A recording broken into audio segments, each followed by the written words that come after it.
Welcome back to the special Military Spouse Month edition of the Mission 43 podcast. Our guest today is Amy Gilbert. She's a rock star of a military spouse here in our Idaho community, and she's going to share some lessons about resilience and being an ultimate badass with 4 young girls at home while her husband's deployed. Strap yourselves in.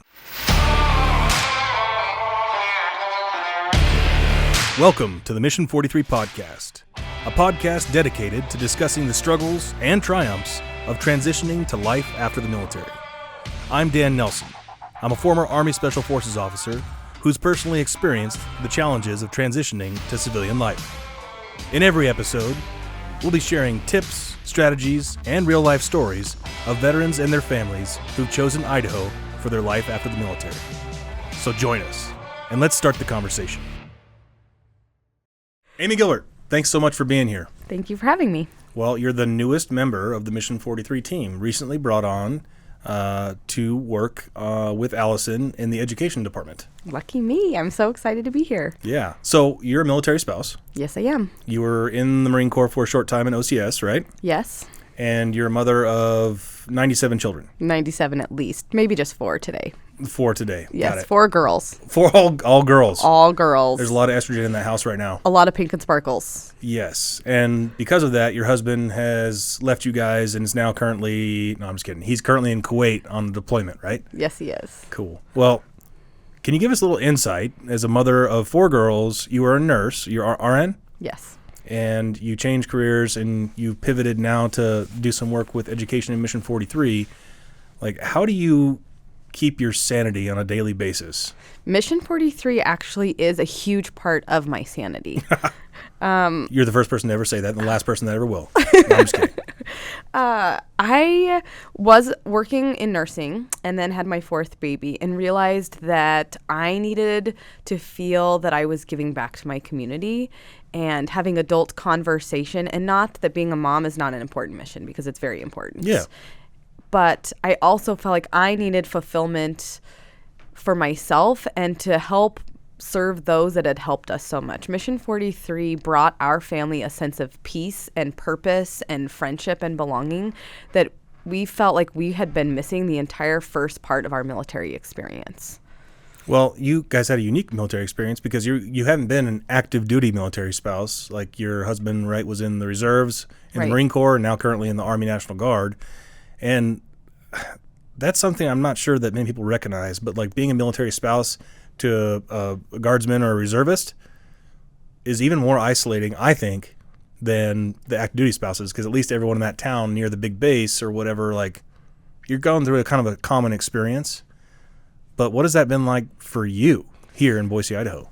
It's been interesting. There aren't Marines here, a Marine Corps base, so to speak, here. Right. Not that there aren't Marines, but so there aren't those spouses here that understand, I guess, that perspective. Yeah. There's National Guard and Air Force here, and there are Army. But I never really had a group of friends here that really understood what I was experiencing, or that I could go to and say, man, this is a hard day. Today is a hard day. Like, I miss Ben. I miss what we did, or, we had this vision together.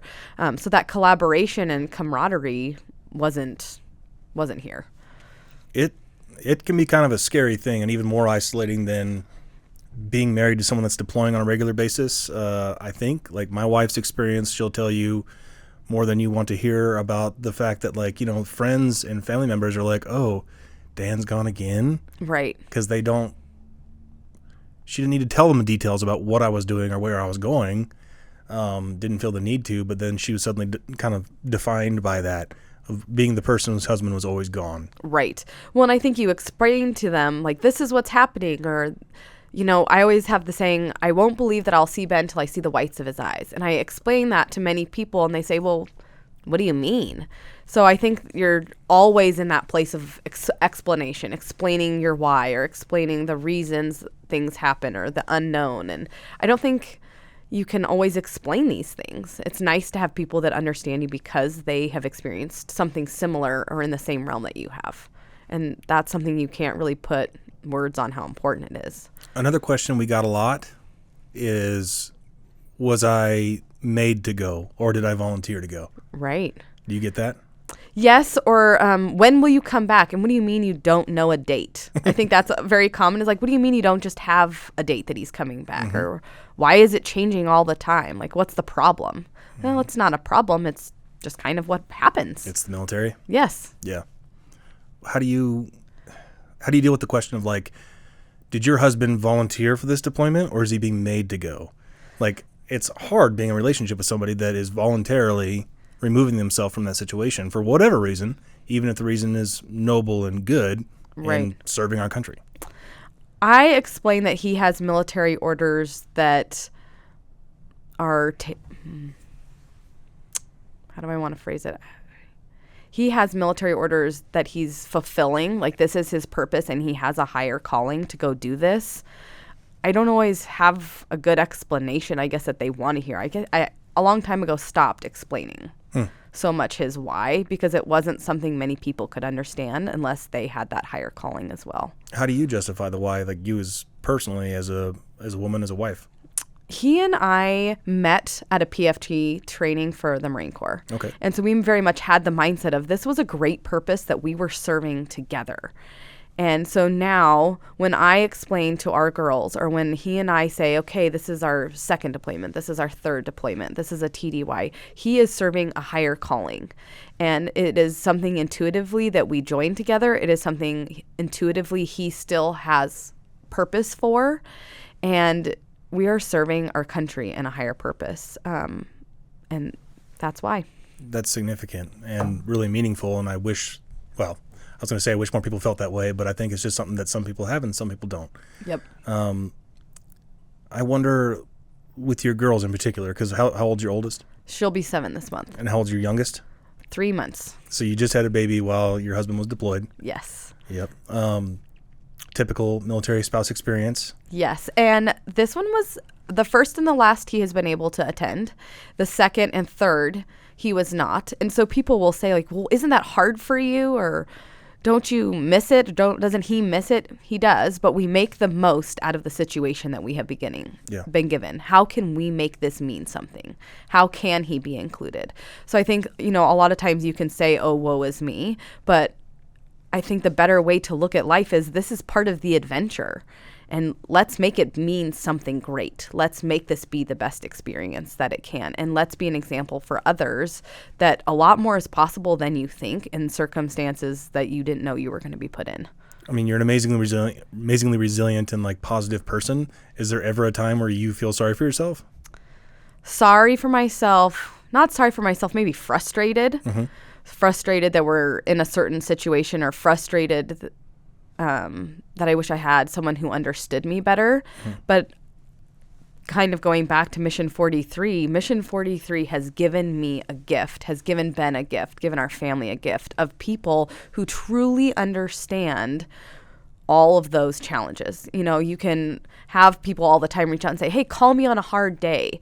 But when I had my last baby, Ben had gone through the leaders cohort, and this family that he had gone through was not just a program of, like, meeting professionals and let's work on being better people. This was a family. They showed up for meals. They have shown up in phone calls, in letters. They have come to my house and offered help. They have fixed my broken gate. They have come to fix my car. Thank you, Bruce Sims. So, I mean, every step of the way, there's been someone right there to say, like, I am still here. I am still your family, and I'm still here to support you. They show up not just in word, but in action every day.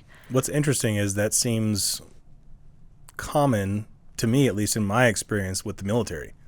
Because, like, really? everyone's all in the same thing. Like, like, whether you're the military spouse or the military service member, like, you kind of are all in it together. So it's not surprising when someone's wife calls and says, can you fix this? Or someone's husband calls and says, can you fix that? Like, you're kind of all in this shared experience, but it's rare in a place like Idaho. Like, we don't have any really significant major military bases outside of Mountain Home Air Force Base.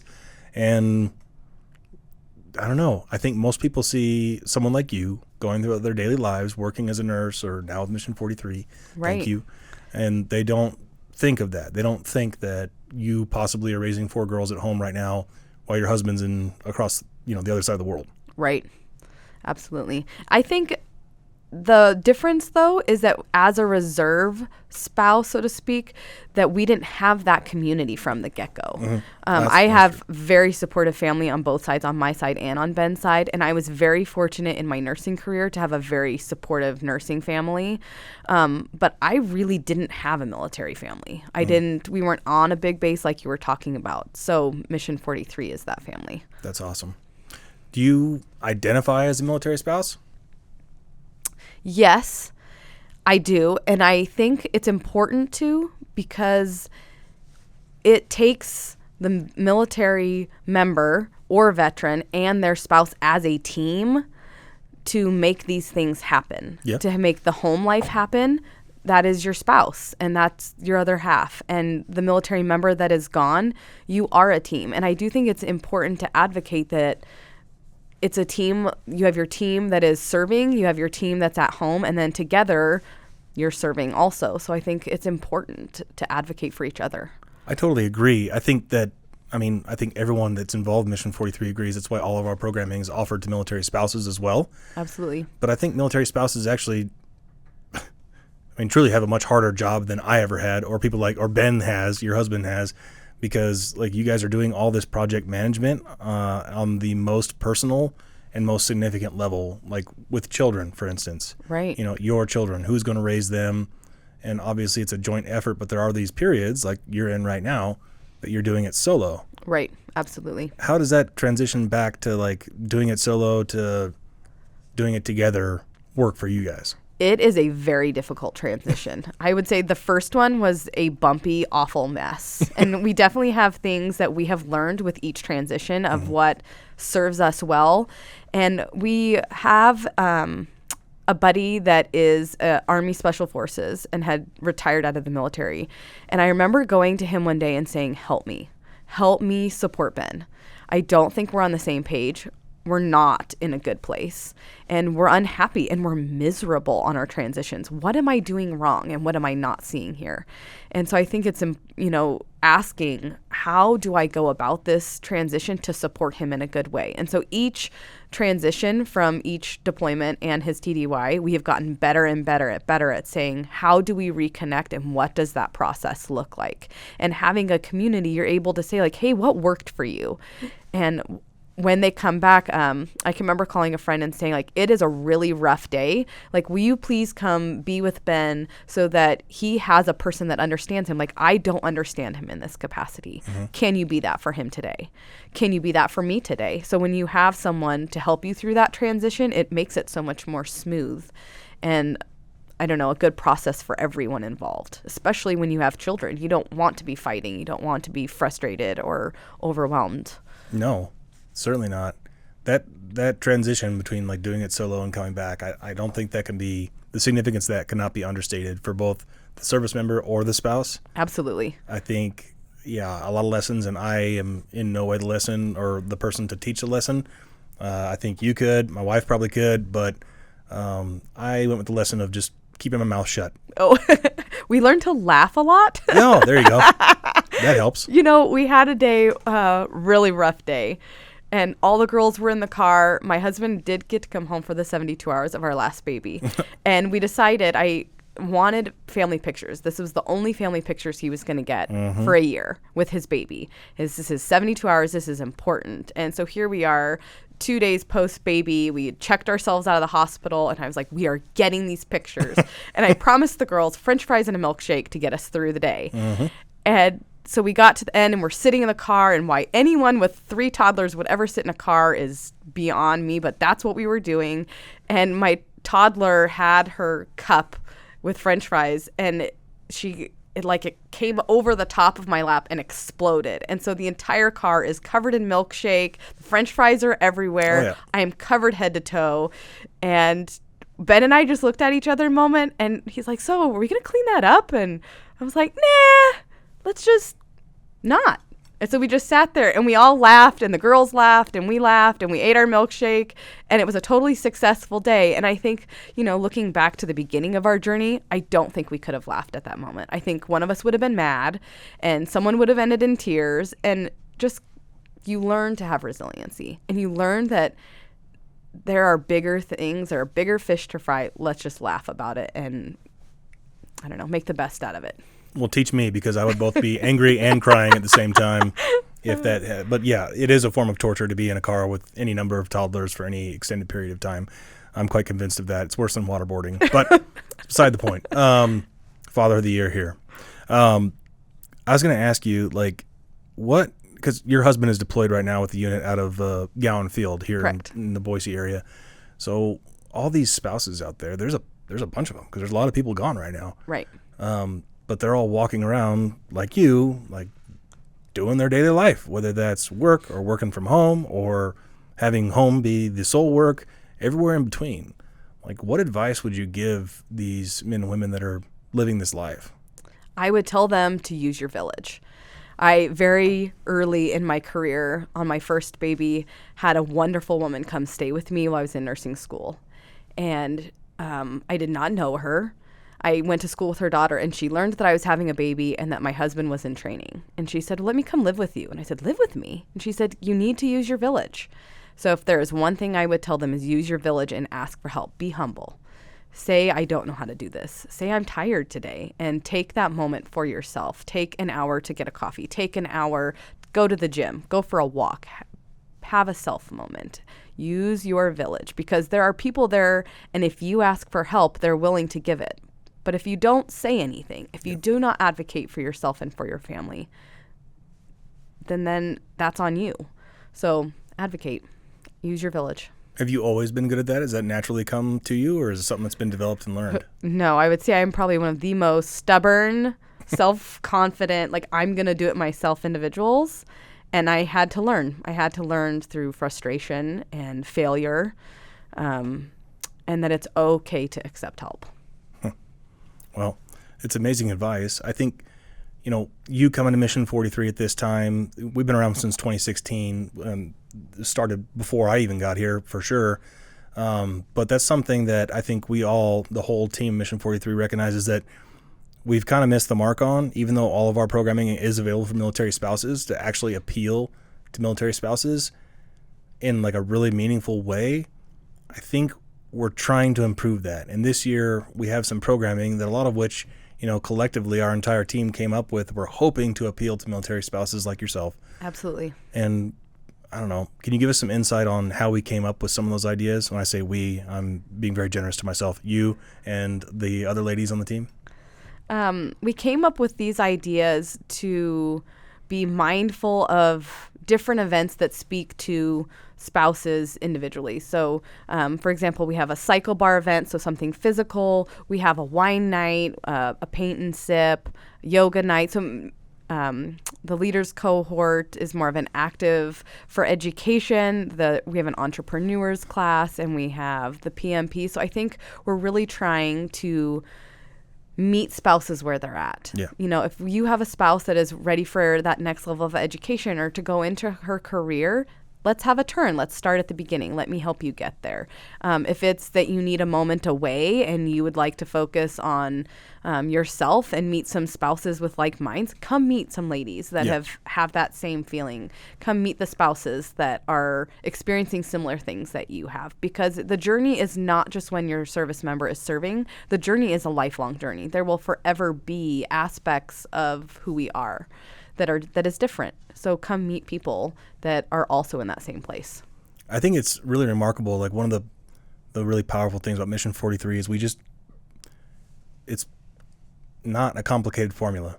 Like, we create our own pools from which to fish in. We give opportunities, and hopefully a diverse amount of opportunities, to bring different types of people to different types of events, whether it's snowshoeing or a cycle bar event or a family ski day or a happy hour. Like, what would you say to military spouses that are like, well, it's not for me. My other half is only in the Guard or only in the Reserve, or I don't really identify as a military spouse because I have my own career. Because we hear that a lot. And to go a little bit further, like, I think of all the negative stereotypes of the military spouse. Mm-hmm. And I got to tell you, all the military spouses that I encounter in Mission 43 are the exact opposite. Like, they're the biggest badasses that we have in our membership. Right. I would say this is an opportunity, and why not? Why not? This is an opportunity for you to meet like-minded individuals, excuse me. And it's free, so what can it hurt? Well, that's true too. So what are you looking forward to do most in your role with Mission 43 now? Right now, I am working with Allison in the education. I am working on expanding out our entrepreneur program and our support program. So what that looks like is helping small businesses continue their growth after they've taken the entrepreneur course. I'm helping individuals with their education, their scholarships, and their education opportunities. So my main goal is to help people create opportunities for themselves and advocate and say, what's out there, and let me help you find the right thing in their journey. I think that's so important too, because there's all these opportunities for service members and military spouses to just blow GI Bill, right? Absolutely. But college or 4-year degree or whatever is not necessarily the right answer for everybody. Absolutely. Like we have all these programs that you and Allison have built out, like the PMP program, Project Management Professional Certificate program, the cybersecurity program, the Entre course, all these things that aren't the traditional college. Right. College is not for everyone, and your journey is different. I think sometimes you have an idea in your mind of what you think you should be doing or what opportunities you should have. But if you don't know what's out there, then it's hard to envision something else. So what's great about Mission 43 is we have seen many different types of individuals come through, and there are other ideas to be had. So asking for help and asking about the resources, and not only asking, but really take up the opportunity to use them so that you can create an amazing journey and advance. Yeah. And I'm hopeful that with you, and not that we haven't had military spouses on our team before, but you in your role, like that other military spouses perhaps listening or watching this will be comfortable reaching out to you and providing their insight on what they want us to do. Absolutely. And if you don't say anything, how can someone help you? Right. So if you have feedback of this is what I'd like, or this is what I'm missing, this is what I'm interested in. If I knew those things, I could tailor more things to those individuals and meet them where they're at.